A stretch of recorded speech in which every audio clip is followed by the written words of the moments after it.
Hey, it's Jason.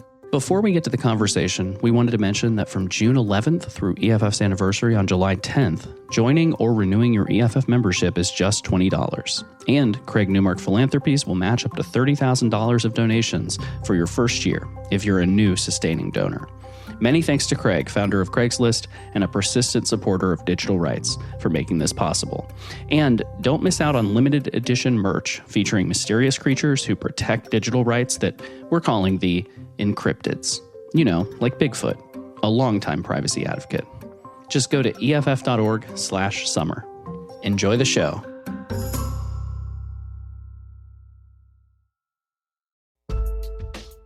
So interop, it's the idea that you don't need to buy your washing machine from the same people who sold you your clothes. You can use anyone's washing soap in that washing machine. Your dishes go in any dishwasher. Anyone's gas or electricity go into your car. You can bring your luggage onto any airline. There's just this kind of general presumption that things work together. And sometimes that's just a kind of happy accident or a convergence where the airlines basically all said, okay, if it's bigger than 72 centimeters, we're probably going to charge you an extra fee. And the luggage makers all made their luggage smaller than 72 centimeters or, what a carry-on constitutes or whatever. Sometimes it's very formal, right? Sometimes like you go to a standards body and you're like, this is the threading gauge and size of a standard light bulb. And that means that every light bulb that you buy is going to fit into every light bulb socket. You don't have to read the fine print on the light bulb to find out if you've bought a compatible light bulb. And sometimes it's adversarial. Sometimes the manufacturer doesn't want you to do it, right? So HP wants you to spend something like $10,000 a gallon on printer ink. And most of us don't want to spend $10,000 a gallon on printer ink. And so out there are some people who figured out how HP printers ask a cartridge, hey, are you a cartridge that came from HP? And they figured out how to get cartridges that aren't made by HP to say, why, yes, I am.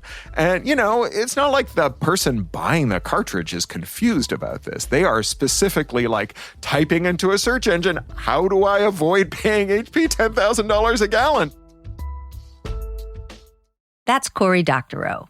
He's talking about all the places in our lives where, whether we call it that or not, we get to enjoy the power of interoperability. I'm Cindy Cohn, the Executive Director of the Electronic Frontier Foundation. And I'm Jason Kelley, EFF's Activism Director. This is our podcast series, How to Fix the Internet. We spend a lot of time here at EFF warning about the things that could go wrong online, and then, of course, jumping into the fray when they do go wrong. But on this show, we're trying to envision what the world looks like if we start to get things right. Our guest today is Cory Doctorow. He's one of the world's leading public thinkers about the digital world, as well as an author and activist. He writes both fiction and nonfiction that has more ideas per page than anyone else we know. We're lucky enough that he's also been one of our colleagues at EFF for over 20 years, and he's one of my dearest friends. We had Cory on the podcast during our first season. I think he was our very first guest, but we thought it was time to check in again. And that's not only because he's so much fun to talk to, but also because the central idea he has championed for addressing the problems of platform monopolies, an idea called interoperability, which we also call competitive compatibility, it started to get real traction in policy spaces, both in the US and in Europe. I quote Cory a lot on this show.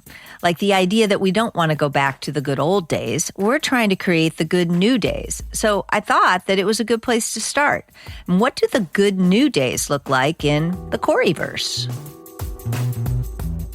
So the old good internet was characterized by a very high degree of what I call technological self-determination, just the right to just decide how the digital tools you use worked. The problem was that it also required a high degree of technical skill. There are exceptions, right? I think ad blockers are kind of our canonical exception for, describing what a low skill, high impact element of technological self-determination is. More than half of all web users now run ad blockers. Doctorow calls it the largest consumer boycott in human history. And you don't have to be a brain surgeon or a hacker to install an ad blocker. It's just a couple of clicks and away you go. And I think that a new good internet is one in which the benefits of technological self-determination, all the things you get beyond an ad blocker, I'm speaking to you from a household that's running a Pi-hole, which is like a specialized data appliance that actually blocks ads in other things like smart TVs and apps and whatever. I have a personal VPN that I run off my home network so that when I'm roaming, I just got back from Germany and they were blocking the port that I use for my mail server, and I could VPN into my house and get my email as though I were connected via my home thing. All of those things should just accrue to you with the ease that you get from an ad blocker, because we can harness markets and tinkerers and cooperatives and people who aren't just making a thing to scratch their own itch, but are actually really invested in other people who aren't technically sophisticated being able to avail themselves of these tools too. That's the new good internet. I love that. I mean, what is it? The future is here. It's just not evenly distributed. You just want to evenly distribute the future and also make it simpler for folks to use. Yeah, the problem of the old good internet was not the part where skilled technical practitioners didn't have to put up with nonsense from companies that didn't have their best interests at heart, right? The problem was that not everybody got that. Well, the good future of the internet is one in which we more evenly distribute those benefits. The bad future of the internet we're living in now is the one in which it's harder and harder, even for skilled practitioners, to enjoy those benefits. Right, and harder for the rest of us to get them, right? I think that I hear two things, both as an end user, my world's going to have a lot more choices, but good choices about things I can do to protect myself and places I can look for that help. And then as somebody who's a hacker or an innovator, you're going to have a lot easier way to take your good idea, turn it into something and make it actually work, and then let people find it. And I think it's even more than that, right? Because I think that there's also the kind of incentives effect. I'm not the world's biggest fan of markets as the best way to allocate all of our resources and solve all of our problems. But one thing that people who really believe in markets like to remind us of is that incentives matter. Yeah.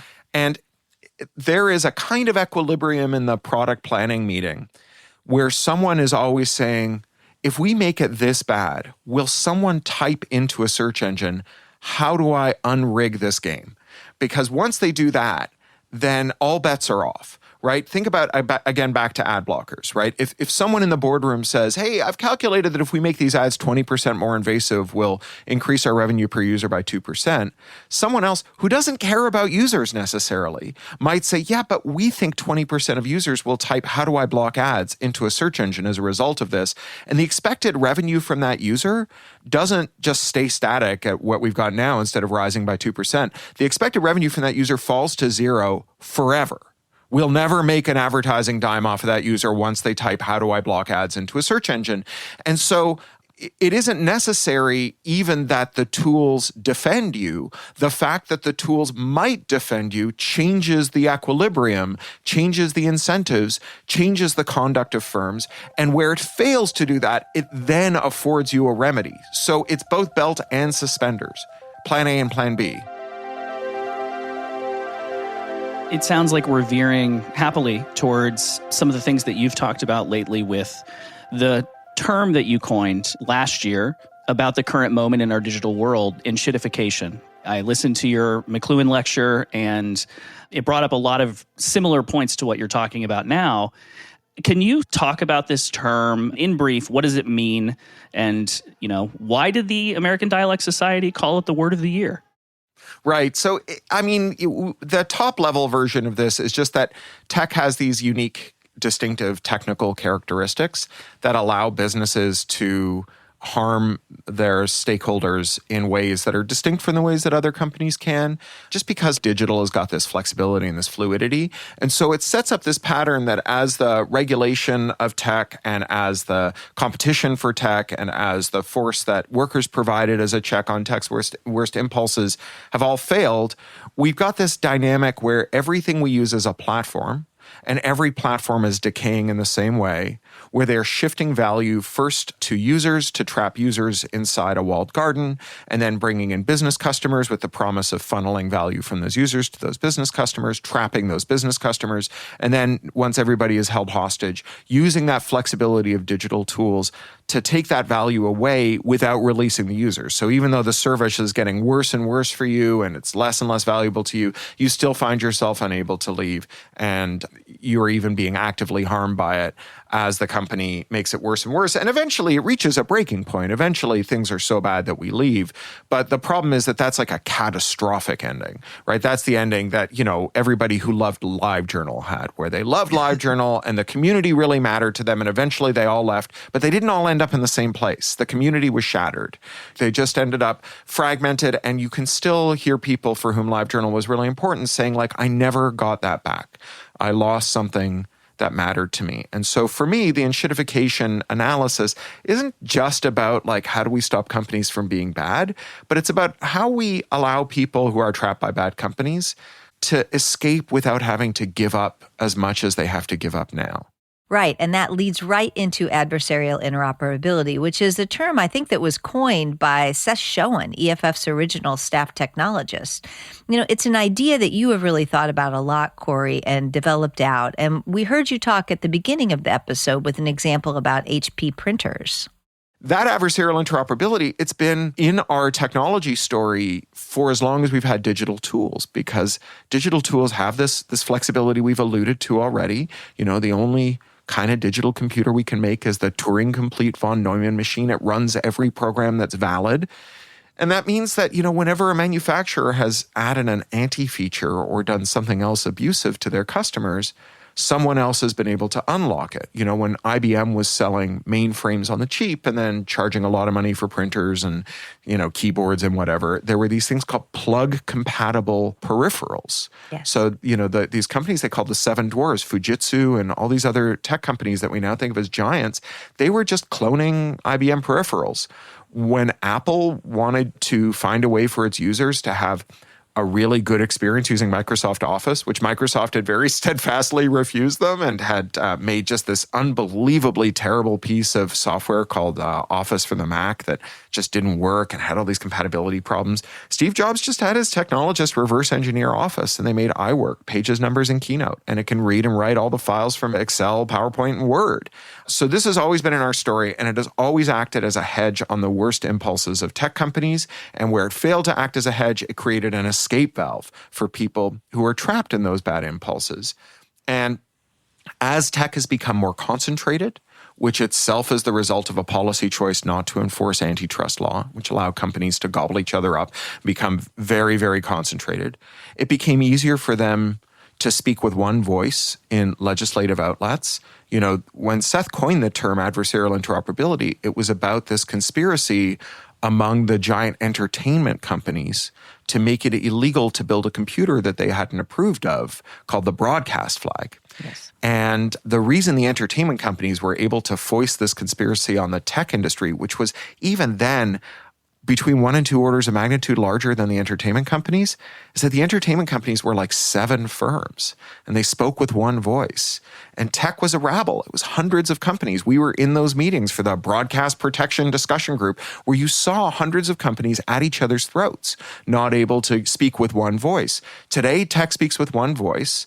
And they have taken those self-help measures, that adversarial interoperability that once checked their worst impulses, and they have removed them from us. And so we get what Jay Freeman calls felony contempt of business model, where, the act of reverse engineering a printer cartridge or an office suite or a mobile operating system gives rise to both civil and criminal penalties. And that means no one invests in it. People who do it take enormous personal risks. There isn't the kind of support chain. You definitely don't get that kind of thing where it's like, just click this button to install this thing that makes your experience better. To the extent that it even exists, it's like download this mysterious software from the internet, maybe compile it yourself, then figure out how to get it onto your device. No one's selling you a dongle in the checkout line at Walmart for 99 cents that just jailbreaks your phone. Instead, it's like becoming initiated into the Masons or something to figure out how to jailbreak your phone. Yes, we managed to free jailbreaking directly through the exceptions process in the DMCA, but it hasn't ended up really helping many people. We got an exception to one part of the law, but the very next section prevents most people from getting any real benefit. At the risk of teaching Granny to suck eggs, we know what the deficiency in the exceptions process is, right? Yeah. I literally just explained this to a fact checker at the Financial Times who's running my enshittification speech, who was like, you said that it's illegal to jailbreak phones, and yet I've just found this process where they made it legal to jailbreak phones. And it's like, yeah, The process makes it legal for you to jailbreak your phone. It doesn't make it legal for anyone to give you a tool to jailbreak your phone. Correct. Or for you to ask anyone how that tool should work or compare notes with someone about how that. So you can like gnaw your own jailbreaking tool out of a whole log in secret, right? discover the defect in iOS yourself, figure out how to exploit it yourself, write an alternative version of iOS yourself, and install it on your phone in the privacy of your own home. And provided you never tell anyone what you've done or how you did it, the law will permit you to do this and not send you to prison. But give anyone any idea how you're doing it, especially in a commercial context where it's, in the checkout aisle at the Walmart for 99 cents, off to prison with you. $500,000 fine and a 5-year prison sentence for a first offense for violating Section 1201 of the DMCA in a commercial way, right? So, yeah, we have these exceptions, but they're mostly ornamental. Well, I mean, I think that's it's profoundly weird, right? This idea that you can do something yourself, but if you help somebody else do it, that's illegal. It's a very strange thing. Of course, EFF is not like the Digital Millennium Copyright Act since 1998 when it was passed, or probably 1995 when they started talking about it. But it is a situation in which, we've chipped away at the law, and this is a thing that you've written a lot about. These fights are long fights, and we have to figure out how to be in them for the long run and how to claim victory when we get even a small victory. So, maybe this is a situation in which us crowing about some small victories has led people to be misled about the overarching story, which is still one where we've got a lot of work to do. Yeah, and I think that, the way to understand this is as not just the DMCA, but also all the other things that we just colloquially call IP law that constitute this thing that Jay calls felony contempt of business model. There's this whole debate among our tribe that, IP is the wrong term to use. It's not really property. It doesn't crisply articulate a set of policies. Are we talking about trademark and patent and copyright? Or do we want to throw in broadcast rights and database rights and, whatever? But I actually think that in a business context, IP means something very, very specific. When an investor asks a founder, what IP do you have? What they mean is what laws can you invoke that will allow you to exert control over the conduct of your competitors, your critics, and your customers. That's what they mean. And oftentimes, each IP law will have an escape valve like the DMCA's triennial exemptions, but you can layer one in front of the other in order to create something where all of the exemptions are plugged. So, copyright has these exceptions, but then you add trademark, where like Apple is doing things like engraving nearly invisible Apple logos on the components inside of its phones so that when they're refurbished in the Far East and shipped back as parts for independent repair, they ask the customs agency in the US to seize the parts for tarnishment of their trademark because the parts are now of an unknown quality and they bear their logo, which means that it will degrade the public's opinion of the reliability of an Apple product. So, copyright and patent don't stop them from doing this, but we still have this other layer of IP. And if you line the layers up in the right way, and this is what smart corporate lawyers do, they know the right pattern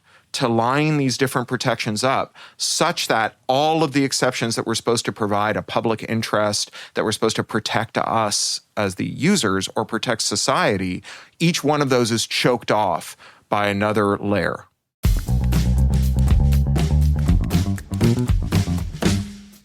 I think that's one of my biggest frustrations in fixing the internet. We get stuck fighting one fight at a time, and just when we pass one roadblock, we have to navigate another. In fact, one that we haven't mentioned yet is contract law, with terms of service and click-wrap license agreements that block innovation and interoperability. Mm-hmm. It starts to feel more like a game, Can our intrepid coder navigate around all the legal hurdles and finally get to the win where they can give us back control over our devices and tools? I mean, this is one of the things that's exciting about the antitrust action that we're getting now, is that I think we're going to see a lot of companies being bound by obligations whose legitimacy they don't acknowledge and which they are going to flout. And when they do, presuming that the enforcers remain committed to enforcing the law, we are going to have opportunities to say to them, hey, you're going to need to enter into a settlement that is going to restrict your future conduct. You're going to have to spin off certain things. You're going to have to allow certain kinds of interop or whatever, that we got these spaces opening up. And this is how I think about all of this. And it is very game-like, right? We have these turns. We're taking turns. Our adversaries are taking turns. And what we want is not just to win ground, but we want to win high ground. We want to win ground from which we have multiple courses of action that are harder to head off. And one of the useful things about the enshittification analysis is it tries to identify the forces that made companies treat us good, right? I think sometimes the companies treated us well because the people who ran them were honorable. But also you have to ask how those honorable people resisted their shareholders' demands to shift value from the firm to their users or the other direction. What forces let them win, in that fight?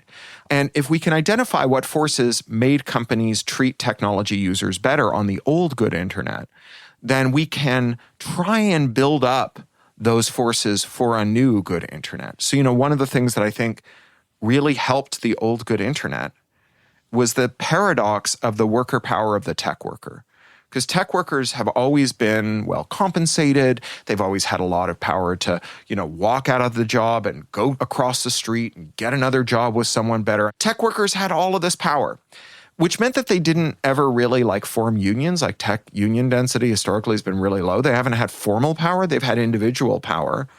And that meant that they typically enjoyed high wages and quite cushy working conditions a lot of the time, right? Like the tech campus with the gourmet chef and the playground and the gym and the sports thing and the bicycles and whatever. But at the same time, this allowed the people they worked for to appeal to a sense of mission among these people. And these were non-commercial, ethical, normative demands on the workforce. And the appeals to those let bosses convince workers to work crazy hours, right? The extremely hardcore Elon Musk demand that you sleep under your desk, right? This is where it comes from, this sense of mission, which meant for the bosses that there was this other paradox, which was that if you motivate your workers with a sense of mission, they will feel a sense of mission. And when you say, hey, this product that you fought really hard for, you have to make worse, right? You've, missed your gallbladder surgery and your mom's funeral and your kid's Little League championship to make this product. We want you to stick a bunch of gross ads in it. The people who did that job were like, no, I feel a sense of mission. I will quit and walk across the street and get another job somewhere better if this is what you demand of me. One of the constraints that's fallen away is this labor constraint. When Google does a stock buyback and then lays off 12,000 workers within a few months, and the stock buyback would pay their wages for 27 years, the workers who remain behind get the message that the answer to, no, I refuse to make this product worse, is fine, turn in your badge and don't let the door hit you in the ass on the way out. And one of the things we've always had a trade in at EFF is tech workers who really cared about their users, right? That's been the core of our membership. Those have been the whistleblowers we sometimes hear from. Those have been our clients sometimes. And we often say when companies have their users' backs, then we have the company's back. If we were to decompose that more fully, I think we would often find that the company that has its users' back really has a critical mass of indispensable employees who have their users' back, that within the balance of power in the company, it's tipping towards users. And so, in this moment of unprecedented union formation, if not union density, this is an area where, you and I, Cindy, have written about this, where tech rights can be workers' rights, where bossware can cut against labor rights, and interoperable tools that defeat bossware can improve workers' agency within their workplace, which is good for them, but it's good for the people that they feel responsibility for, the users of the internet. Yeah, I remember in the early days when I first joined EFF, and Adobe had the FBI arrest Dmitry Sklyarov at DEF CON because he developed a piece of software that allowed people to copy and move their Adobe ebooks into other formats and platforms. Some of EFF's leadership went to Adobe's offices to talk to their leadership and see if we could get them to back off. I remember being told about the scene because there were a bunch of hackers protesting outside the Adobe building, and they could see Adobe workers watching them from the windows of that building. We knew in that moment that we were winning, that Adobe was going to back down, because their internal conversations were, how come we're the guys who are sending the FBI after a hacker? We had something similar happen with Apple more recently when Apple announced that it was going to do client-side scanning. We knew from the tech workers that we were in contact with inside the company that breaking end-to-end encryption was something that most of the workers didn't approve of. We actually flew a plane over Apple's headquarters at one infinite loop to draw attention to the issue. Whether it was the plane or not, it wasn't long before Apple backed down because they felt the pressure from inside as well as outside. I think that tech workers are feeling disempowered right now, and it's important to keep telling these stories and reminding them that they do have power, because the first thing that a boss who wants to control you does is make you think that you're all alone and that you don't have any power. And I appreciate that in the world we're envisioning, where we start to get tech right, we're not just talking about users and what users get. We're talking about what workers and creators and hackers and innovators get, which is much more control and the ability to say no, or to say yes to something better than the thing that the company has chosen. I'm interested in continuing to try to tell these stories and have these conversations. Let's pause for just a moment to say thank you to our sponsor. How to Fix the Internet is supported by the Alfred P. Sloan Foundation's Program in Public Understanding of Science and Technology, enriching people's lives through a keener appreciation of our increasingly technological world and portraying the complex humanity of scientists, engineers, and mathematicians. And now back to our conversation with Cory Doctorow. Cory is well known for his writing and speaking, but what some people may not realize is that he is a capital A activist. I work with him closely on the Activism team here at EFF, and I have seen firsthand how sometimes his eyes go red and he will throw everything he has into a fight. So I wanted to get him to talk a bit more about the activism side of his work and what fuels that. I tried to escape EFF at one point. I actually was like, God, the writing and the activism, I can't do both. I'm just going to do one. And so I went off to do the writing for a few years. And I got so pissed off with things going wrong in the world that I wasn't actively engaged in trying to fix that I just lost it. And I was like, whatever negative effects accrue due to overwork are far less significant to me, both like intellectually and kind of emotionally, than the negative effects I get from feeling hopeless, right, and helpless and sitting on the sidelines while things that are just untenable go on. And, Cindy said it before, it's a long game, right? The activism game. We are sowing the seeds of a crop that we may never reap. And I am willing to understand and believe and make my peace with the idea that some of the stuff that I'm doing will be victories after I've left the field, right? It'll be for people who haven't even graduated high school yet, let alone gone to work for EFF or one of our allies. And so when I see red, when I get really angry, when, the DRM in browsers at the W3C or the European Union trying for mandatory copyright filters for online services, I think this is a fight we may not win, but it's a fight that we must fight, right? The stakes are too high not to win it. And if we lose it this time around, we will lay the groundwork for a future victory. We will create the people who are angry that the policy came out this way, who, when some opportunity opens up in the future, because, these fights that we fight, the side that we're on is the side of producing something good and stable and beneficial. And the thing that we're fighting against has massive downstream harms, whether that's mandatory copyright filters or client-side scanning or breaking end-to-end encryption, right? If we lose a breaking an end-to-end encryption fight, what we have lost is the safety of millions of people in whatever country that rule has been enacted. And that means that in a way that is absolutely deplorable and that the architects of these policies should be ashamed of, some of those people are going to come to the most terrible harms in the future. And the thing that we should be doing, because we have lost the fight to stop those harms from occurring, is be ready to, when those harms occur, to be able to step in and say, not just we told you so, but here's how we fix it. Here's the thing that we're going to do to turn this crisis into the opportunity to precipitate a change. Yeah, that's right. Something that has always pleased me is when we have a guest here on the podcast, and we have had many who've talked about the Blue Ribbon campaign. Yeah. And it's clear that, we won that fight. But years and years ago, we put together this coalition of people, maybe unintentionally, that still are with us today. And it is nice to imagine that with the wins and the losses, we gain bigger numbers as we lay that groundwork. And I think there is something also fun about trying to build the better world, being the good guys. I think there is something powerful about that. The fights are long, they're hard. I always say that, the good guys throw better parties. Yeah. And so on the one hand, it's the anger, you're icy red, we have to stop this bad thing from happening. But the other thing is that the other people who are joining with you in the fight are really good people to hang out with. And so I guess I want to make sure that we're talking about both sides of a kind of activist life, because they're both important. And if it wasn't for the fun when you win, absolutely, sometimes a little gallows humor when you don't, that's as important as the anger side, because if you're going to be in it for the long run, you can't just be run on, red-eyed anger alone.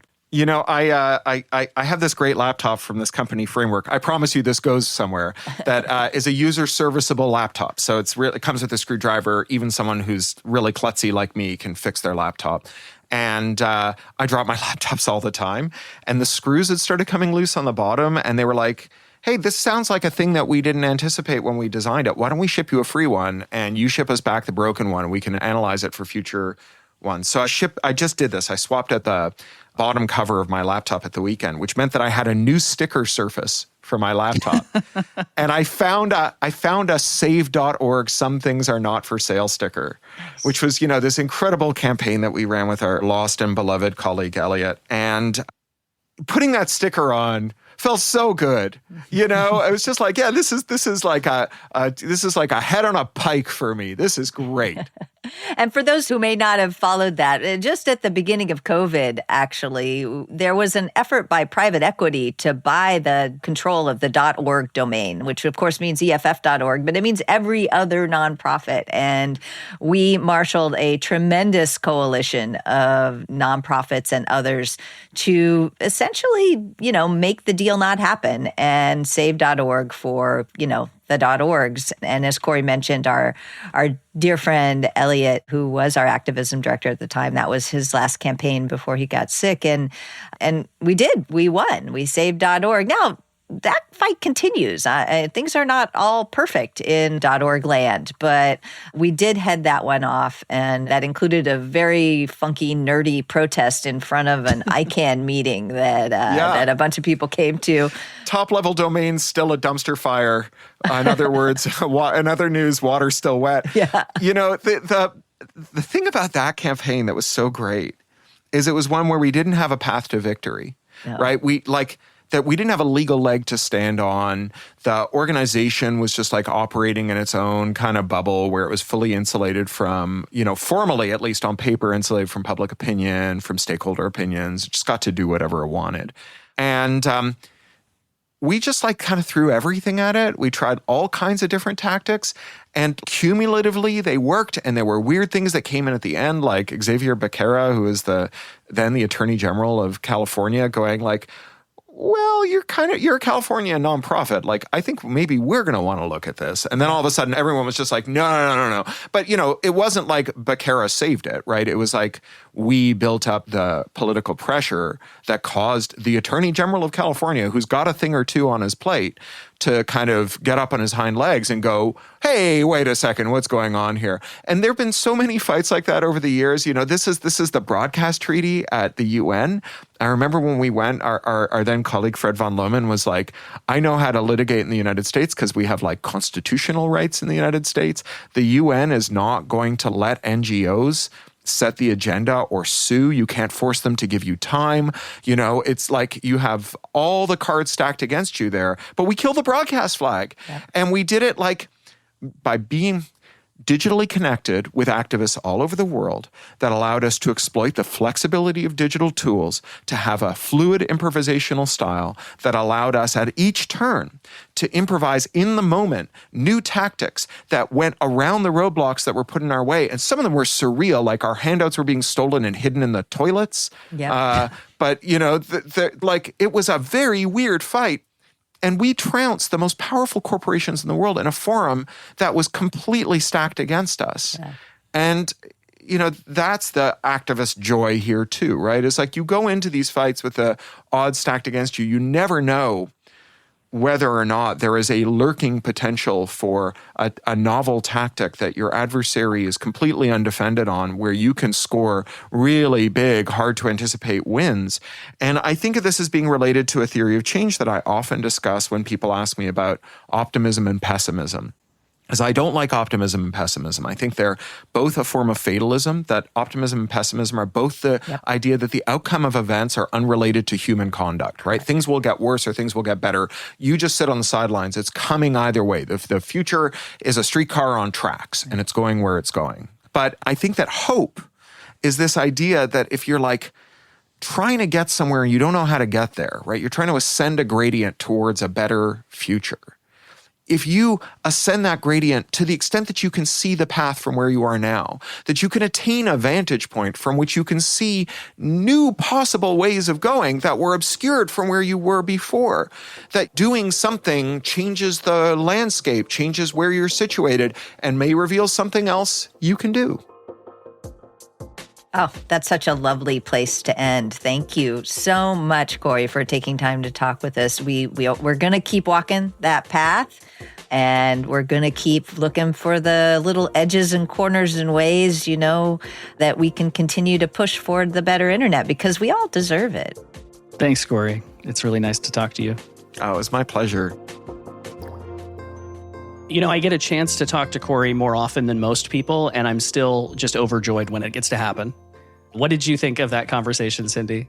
What I really liked about it is that he really grounds, what could be otherwise a kind of wonky thing, adversarial interoperability or competitive compatibility, in a list of very concrete things that have happened in the past, and not the far past, the fairly recent past. And so, building a better future really means just bringing some of the tools to bear that we've already brought to bear in other situations, just to our new kind of platform enshittification world. And I think it makes it feel much more doable than something that might be, a pie in the sky, and then we all go to Mars and everything gets better.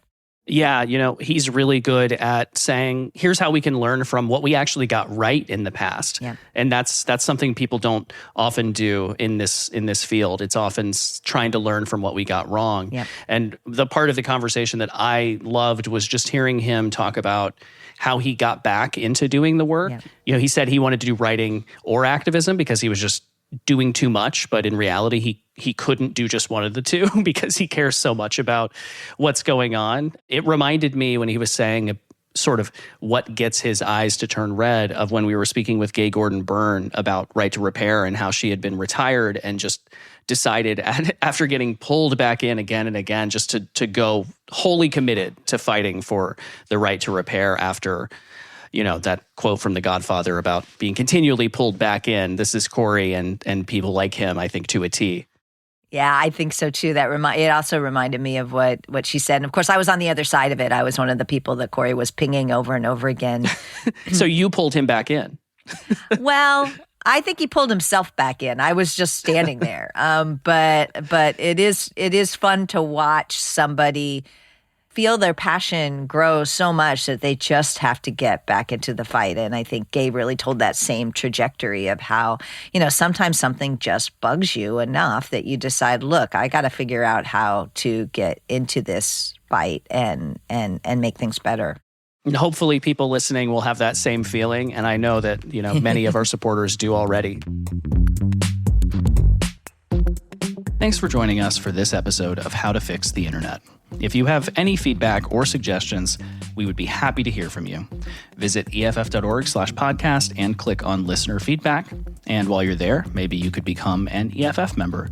And maybe you could pick up some merch. We've got very good t-shirts. Or you can just peruse to see what's happening in digital rights this week and every week. This podcast is licensed Creative Commons Attribution 4.0 International and includes music licensed Creative Commons Attribution 3.0 Unported by their creators. In this episode, you heard Xena's Kiss / Medea's Kiss by Mwick, Probably Shouldn't by Jay Lang featuring Mr. Yesterday, Come Inside by Zepp Herm featuring Snowflake, and Drops of H2O, the Filtered Water Treatment by Jay Lang featuring Airtone. Our theme music is by Nat Keefe of Beatmower with Reed Mathis. How to Fix the Internet is supported by the Alfred P. Sloan Foundation's Program in Public Understanding of Science and Technology. I hope you'll join us again. I'm Jason Kelley. And I'm Cindy Cohen.